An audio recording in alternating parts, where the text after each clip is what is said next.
Welcome to Invictus maths. हम chapter 2 पे आ चुके हैं। एक्सरसाइज 2.1 हम कंप्लीट कर चुके हैं। ठीक है, अब हम एक्सरसाइज 2.2 का इंट्रोडक्शन पढ़ेंगे। इंट्रोडक्शन में हम वो सारी चीज़ें पढ़ेंगे जिससे हमारे सारे क्वेश्चन हो जाए।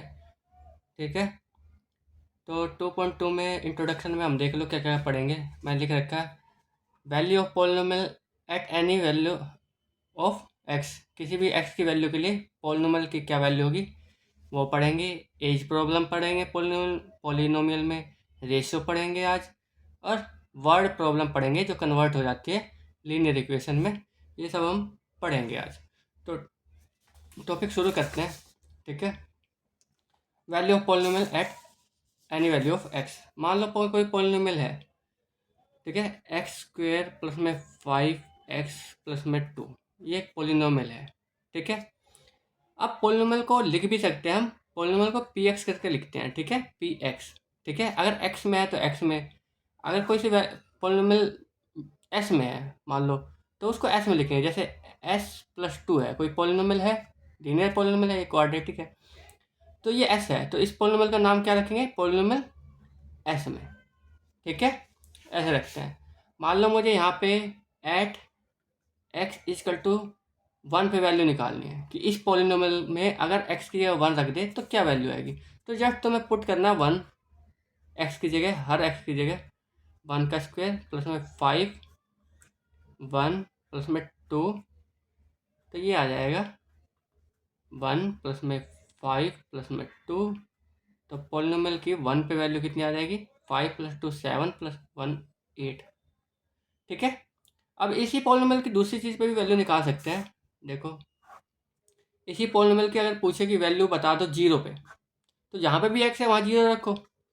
यहाँ पे 0 का स्क्वायर प्लस में 5 0 प्लस में 2, यह आ गया 0 प्लस में 0 प्लस में 2, यह आ गया 2। तो इस पॉलिनोमियल की x 0 पे वैल्यू क्या होगी, मतलब p 0 पे वैल्यू क्या होगी अगर x की जगह 0 रखूँ तो 2। इसकी कुछ से भी वैल्यू निकाल सकते हो, 1000 2000 डिपेंड करता है। मान लो 2 पे वैल्यू निकालनी है तो 2 रखो, 2 का स्क्वायर प्लस में 5 इंटू 2 प्लस में 2, यह 4 प्लस में 10 प्लस में 2, और ये 16। ऐसे हम किसी पॉलिनोमियल की वैल्यू निकाल सकते हैं। जिस जिस एक्स पे वो पूछेगा उसी एक्स पे हमें बता देना है। ठीक है, यहाँ पे पॉलिनोमियल एस है, पॉलिनोमियल एस की वैल्यू अगर मैं पूछूं कि एस बता दो 10 पे पॉलिनोमियल की वैल्यू क्या होगी, तो मैं बताऊंगा पॉलिनोमियल की एस 10 पे वैल्यू होगी 10 प्लस 2, ये हो गया 12। ऐसे ही हम किसी भी पॉलिनोमियल की किसी भी एक्स की वैल्यू पे या वाई पे वैल्यू पे निकाल सकते हैं। अच्छा, पी एस हो गया, पी टी पे भी पॉलिनोमियल बना सकते हैं। मान लो टी की क्यूब प्लस में 3t प्लस में 5, एक ही वेरिएबल में होना चाहिए पॉलिनोमियल। ऐसा नहीं कि इसमें एक्स और वाई है तुम लिखो पी एक्स। ठीक है, पी टी है ये, बट अगर पॉलिनोमियल में है एक्स का स्क्वायर प्लस में एक्स प्लस में वाई का स्क्वायर प्लस में वाई, तो इसको नहीं लिख सकते तुम पी एक्स या वाई करके। ठीक है, इसको अलग लिखना पड़ेगा, ये तुम्हारी क्लास में नहीं है। ठीक है, तो ये हम ऐसे लिख सकते हैं। और पी टी की वैल्यू अगर टी मैं मान लूँ कि 0 पे निकालना है तो 0 रखो, हर टी की जगह 0 रख दो। 0 की क्यूब प्लस में 3 इंटू 0 प्लस में 5, यह हो जाएगा 0 प्लस 0 प्लस 5 5। समझ गए? तो किसी भी पॉलिनोमियल की वैल्यू हम किसी भी एक्स की वैल्यू या उस वेरिएबल की वैल्यू पे निकाल सकते हैं। तो ये समझ में आया? ठीक है, वर्ड प्रॉब्लम देखते हैं एक बार। वर्ड प्रॉब्लम कैसे कन्वर्ट हो जाती है पॉलिनोमियल में। जैसे जैसे मैं कहूँ कि मान लो मेरे पास है, ये एक सीरीज है, मान लो ये है 3, ये है 5 प्लस में ये है 7। ठीक है, ये एक सीरीज है। ठीक है, ये है। तो देखो, इस पॉलिनोमियल में अगर पहले नंबर पे देखा जाए तो वो 3 है, दूसरे नंबर पे देखा जाए तो वो 5 है, तीसरे नंबर पे देखा जाए तो वो 7 है, चौथे नंबर पे देखा जाएगा तो वो 9 होगा। तो अगर इस सीरीज को पहचानोगे तो तुम देखोगे हर नंबर वाले पे उसका डबल करके एक ज़्यादा हो रहा है। 2 का डबल 1, 2 का डबल 2 प्लस 1 3, 2 का डबल करो 4 प्लस 1, 3 का डबल करो 6 प्लस 1, 4 का डबल करो 8 प्लस 1। तो इसको लिख सकते हैं हम इस सीरीज को कि ये है 2x प्लस में 1, या x में ना लिखना चाहो तो n में भी लिख सकते हो 2n प्लस में 1। ठीक है, अब तुम कोई सी भी वैल्यू सीधा निकाल सकते हो। जैसे मैं पूछूं कि चौथे नंबर पे कौन आएगा, फोर्थ टर्म जो है इस सीरीज की या सीक्वेंस की जनरली क्या है, तो मैं जस्ट n की जगह 4 रखो, 2 4 प्लस में 1 8 प्लस में 1, ये 9 आ गई। ठीक है, तो तुम टर्म ही निकाल सकते हो। तो ये जो सीरीज है कन्वर्ट होगी किस में, एक पोलिनोमियल में, वो भी लीनियर पोलिनोमियल में। ठीक है, ऐसी बहुत सारी प्रॉब्लम होती है। ठीक है, वो कहेगा मान लो एक कंडीशन है कि एक लेंथ है, यह है 10 यूनिट या 10 सेंटीमीटर लिख लेता हूँ मैं, ये है, ये एक लेंथ है। और उसने बोल दिया कि जो पहली लेंथ है 2 टुकड़ों में काटनी है। ठीक है, 2 टुकड़ों में काटनी है, और जो पहली लेंथ है 2 ज़्यादा है दूसरी से, तो दूसरी से 2 ज़्यादा है ये। ठीक है, तो इसको ऐसे लिखते हैं, अगर दूसरी x है तो दूसरी पहली है 2 ज़्यादा x प्लस 2। ठीक है, तो ऐसे टुकड़े हम कर सकते हैं कि अगर हमें टोटल लेंथ दे रखी हो और एक को 2 ज़्यादा रखना हो तो इसको पोलिनोमियल से सोल्व किया जा सकता है। देखो एक x है तो एक x प्लस 2 है। अच्छा, इसको ऐसे भी रख सकते थे कि ये इससे 2 ज़्यादा है, ये वाली इससे 2 ज़्यादा है ना, तो इसको 2 कम कर दो। अगर ये x है तो ये 2 ज़्यादा ये है ना। ठीक है, अगर ये इसको x मानोगे तो इसको 2 ज़्यादा करने के लिए इसको कम कर दो, तो ऐसे भी मान सकते हो। दोनों के सेम ही है, दोनों में ज़्यादा ही है, सेम वैल्यू आएगी। अब इसमें क्या है कि इन दोनों लेंथ को, इसको छोड़ दो, इन दोनों लेंथ को मिला के कितना वैल्यू है, टोटल वैल्यू कितनी है, दोनों को जोड़ देंगे तो दोनों लेंथों को जोड़ देंगे तो 10 सेंटीमीटर। अब ये हो जाएगा 2x plus 2 equal to 10 unit, 2x equal to, ये लीनियर इक्वेशन ऐसे सोल्व करते हैं। ठीक है, 8 यूनिट और x इजकल टू 4 यूनिट। तो पहला टुकड़ा होगा 4, ठीक है, और दूसरा टुकड़ा होगा 6। ठीक है, 2 टुकड़े आ जाएंगे इसके हिसाब से। ये 4 है, दूसरा छोटा है 2, और ये 6 है। देख सकते हो यह टुकड़ा इससे 2 बड़ा है। तो ये भी एक लीनियर इक्वेशन में कन्वर्ट हो गया और इसे हम सोल्व भी कर चुके हैं। ठीक है, लीनियर इक्वेशन सोल्व ऐसे करते हैं। 2-3 लीनियर इक्वेशन मैं लिख देता हूँ जस्ट देखने के लिए। देखो, जैसे एक लीनियर इक्वेशन है x प्लस 5 इजकल टू 7। अच्छा, इक्वेशन का मतलब है, अच्छा ये कहूँ कि ये क्या है, ये है पोलिनोमियल। ठीक है, लीनियर पोलिनोमियल। बट अगर इसके इक्वल टू में कुछ लगा देता हूँ, मैं इक्वेट कर देता हूँ कि ये चीज़ इसके बराबर है, तो ये हो जाता है इक्वेशन। ठीक है, इक्वेशन। ठीक है, जिसमें इक्वल टू में कुछ हो। ठीक है, तो इक्वेशन को सोल्व कैसे कर सकते हैं, ऐसे मैं 2-4 लिख देता हूँ। एक है 2x प्लस में 5 इजकल टू 7, एक है 3x 3/2x प्लस में 4 इजकल टू 9। ये सारी इक्वेशंस है, लीनियर पोलिनोमियल है, ओह सॉरी लीनियर इक्वेशन है। ठीक है, तो इनको सोल्व कर सकते हैं हम। देखो कैसे सोल्व करते हैं। लीनियर इक्वेशन को सोल्व करना कोई मुश्किल काम नहीं है, जस्ट x को एक तरफ छोड़ के और बाकी सब दूसरी तरफ डाल दो और तुम्हारी वैल्यू आ जाएगी। देखो x equal to 7 minus 5, x equal to 2, ये आ गई। यहाँ पे देखो, इसमें पहले 5 को भेजो उधर, 2x equal to 7 minus 5, 2x equal to 2 और x इजकल टू 1। इधर भी देखो 3/2x equal to 9 minus 4, 3/2x equal to 5, ये 2 मल्टीप्लाई में जाएगा और ये डिवाइड में चला जाएगा, तो ये 5 इंटू 2 अपॉन में 3, तो x आ जाएगा 10/3। ये आ गया। तो इक्वेशन में वैल्यूज़ ऐसे निकालते हैं। ठीक है, ये वर्ड प्रॉब्लम ऐसे हमने देख लिया, वर्ड प्रॉब्लम ऐसे होती है। अब ये भी कह दो कि एक रेक्टेंगल है। देखो वर्ड प्रॉब्लम कैसे हो जाती है। एक रेक्टेंगल है, इसके जो पैरामीटर है वो है 240 मीटर। ये पैरामीटर है, मतलब बाउंड्री की लेंथ है। ठीक है, बट एक और कंडीशन दे दी कि लेंथ जो है 2 बड़ा है ब्रेथ से, ठीक है, बी लिख लेता हूँ। तो अगर ब्रेथ से 2 बड़ा है तो पहले ब्रेथ को मानना पड़ेगा, ठीक है, कि लेंथ 2 बड़ा है उससे। जब तक ब्रेथ ही नहीं पता होगी मुझे तो लेंथ भी नहीं पता चलेगी। तो अगर ये x है तो ये 2 ज़्यादा है, x+2।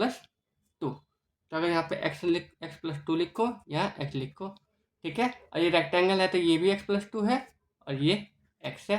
सबको जोड़ के पैरामीटर हो जाएगा। पैरामीटर का सीधा भी फॉर्मूला लगा सकते हो, 2l+b, और मैं यहाँ पे सारा जोड़ रहा हूँ, ठीक है। x+2 + x+2 + x+x, ठीक है। पहले इन दोनों को जोड़ लिया, फिर इन दोनों को सबको जोड़ के ये हमें दे रखा है 240। यहाँ पे 4x है, प्लस में 4 = 240, 4x = 236, x = ये 4 डिवाइड में जाएगा 236/4, तो 4 5 जा 4 9 जा 36। तो x आ गया। मतलब पहली साइड होगी 59 और दूसरी साइड होगी इससे 2 ज़्यादा 61, ठीक है।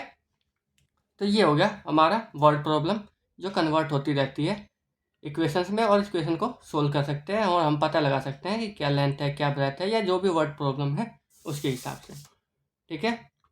अब हम करते हैं age problem in polynomial. Age problem को करते हैं।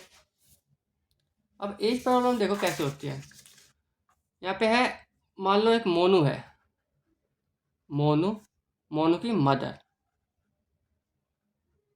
ठीक है। और वर्ड प्रॉब्लम ये है कि मदर प्रेजेंट में, एट प्रेजेंट, इसमें 2-3 चीज़ होती है। एट प्रेजेंट, ठीक है, प्रेजेंट में, एक पास्ट में, एक फ्यूचर में, 3 कंडीशन होती है, ठीक है। एट प्रेजेंट में वो कह देगा कि मदर 20 साल बड़ी है मोनू से, तो मोनू से 20 साल बड़ी है, तो अगर मोनू x है तो मदर कितनी है, x+20। ये हो गया ईयर, ऑब्वियसली, ठीक है। तो मोनू x ईयर का है तो मोनू की मदर x+20 ईयर की है, ठीक है। अब इसमें 2 कंडीशन दे सकता है, 2 कंडीशन दे सकता है, ठीक है, ठीक है।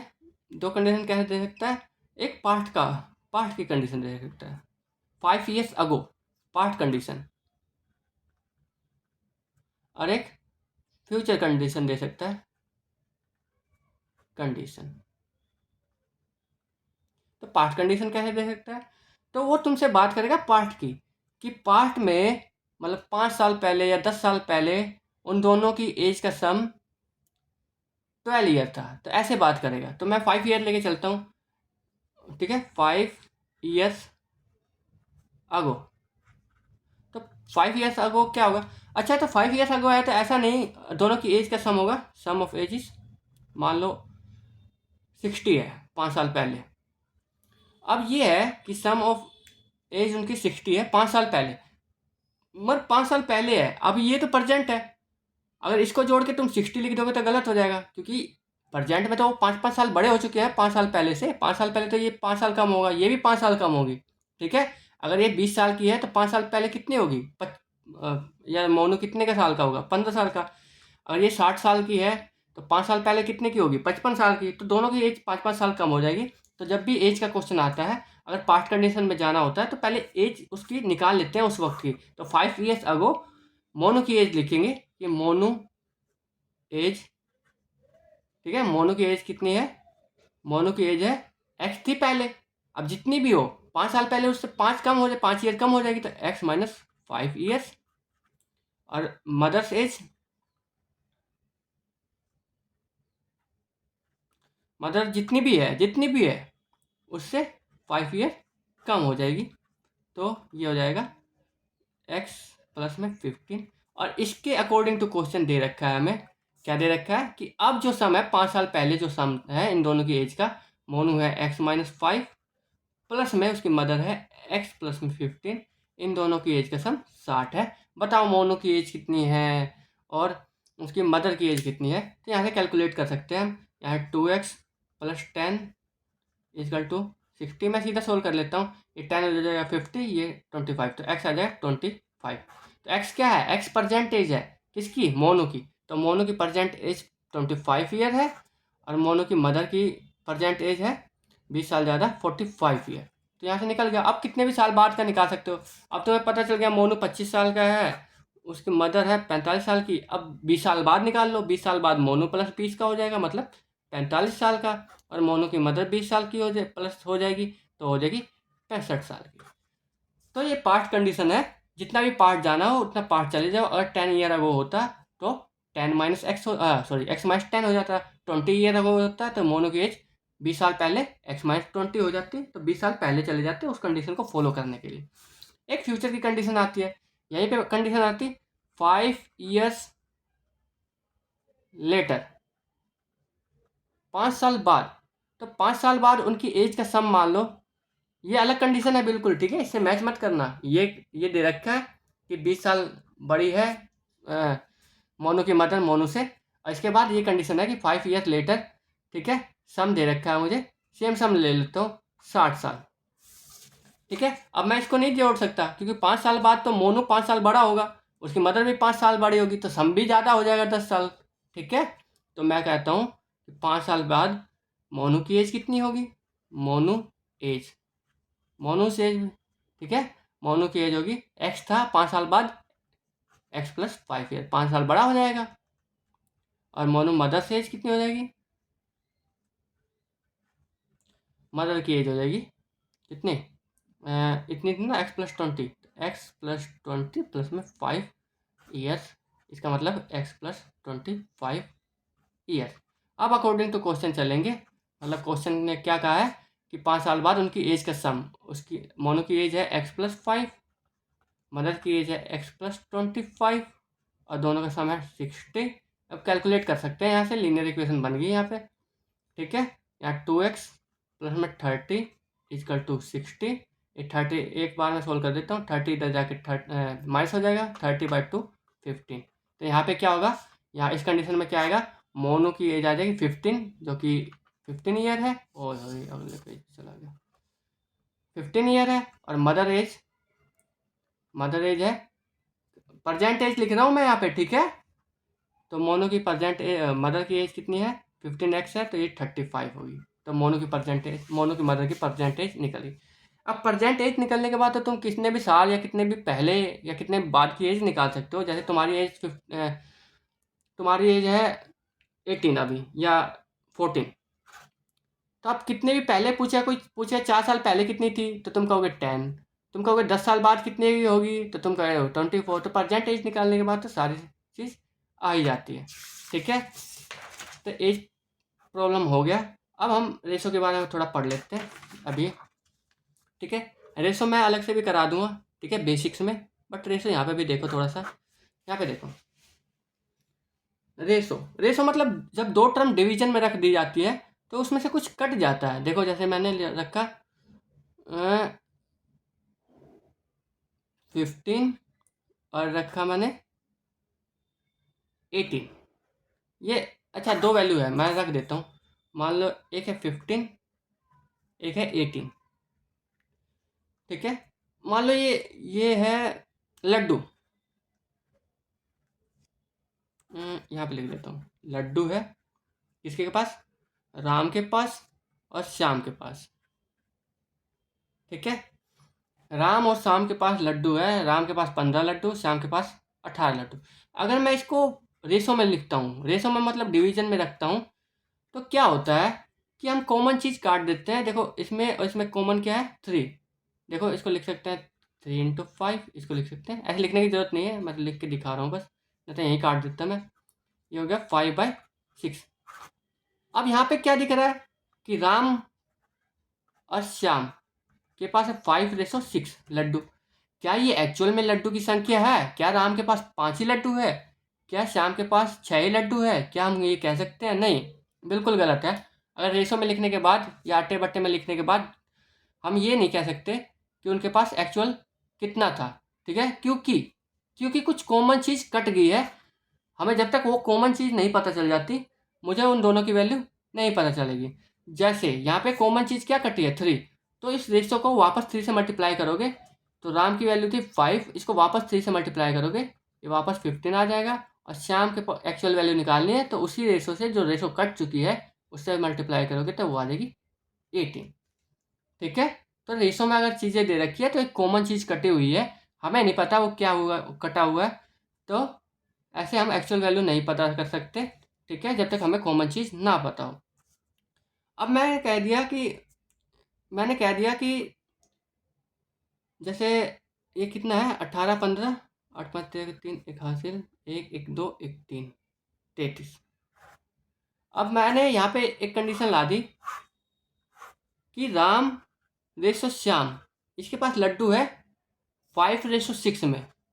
अब मुझसे पूछा है कि बताओ किसके पास कितने लड्डू है एक्चुअल में, बट मुझे जो कटी हुई वैल्यू है वो दी ही नहीं, बट उसकी जगह क्या दे दिया कि टोटल लड्डू जो है राम और श्याम के पास वो 33 है। ठीक है, तो मैं क्या करूँगा, मेरे को पता है कि ये रेशो है, मतलब जो कॉमन वैल्यू थी जो दोनों के पास थी वो कट चुकी है। अगर मुझे वो कॉमन वैल्यू नहीं मिल गई तो मुझे दोनों के पास लड्डू कितने हैं ये भी पता चल जाएगा। तो मैं क्या करता हूँ, ये कॉमन वैल्यू है नहीं मेरे पास, तो मैं मान लेता हूँ कि कॉमन ही तो है, दोनों में सेम ही तो वैल्यू कटी है। तो राम के पास है 5x लड्डू और श्याम के पास है 6x लड्डू, और मैं मान के चलता हूँ कि जो ये x है यही वैल्यू कट चुकी है।